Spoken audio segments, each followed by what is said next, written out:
ఆగండి ఆగండి ఆగండి, మీకు ఒకటి చూపిద్దామని చెప్పేసి అని నేను మర్చిపోయిన. పిచ్చిదాన్ని. బీరకాయ ఎగ్గు కర్రీ చేస్తున్నా. స్టార్టింగ్ నుండి అది ఎట్లా చేద్దామో చెప్పి చూపిద్దామో అని అనుకున్నా.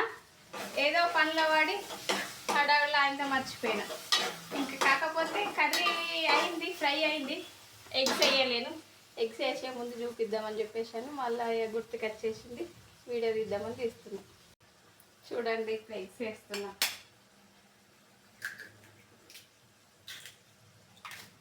ఎగ్స్ బీరకాయ ఎగ్ కర్రీ అయితే చాలా బాగుంటుంది. చూపిస్తా చూడండి ఒకసారి. మూత పెట్టి ఒక 4-5 మినిట్స్ అది మంచిగా మగ్గనియాలి, అప్పుడు బాయిల్ అవుతుంది. ఇది మగ్గినాయి, వీటిని తీసి ఇట్లా ఒకసారి మళ్ళీ ఉల్టా వేసుకోవాలి. ఫైనల్ ఎగ్ కర్రీ అయితే అయిపోయింది. ఇందులో అయితే ఇప్పుడు గరం మసాలా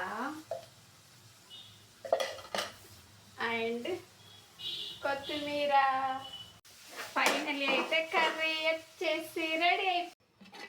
కర్రీ అయితే కంప్లీట్ అయింది ఫ్రెండ్స్. చూడండి, టేస్ట్ మాత్రం చాలా బాగుంటుంది. వీడియో చూస్తూ లైక్ చేయడం మాత్రం మర్చిపోకండి. కొత్తగా చూసే వాళ్ళు మాత్రం సబ్స్క్రైబ్ చేయండి.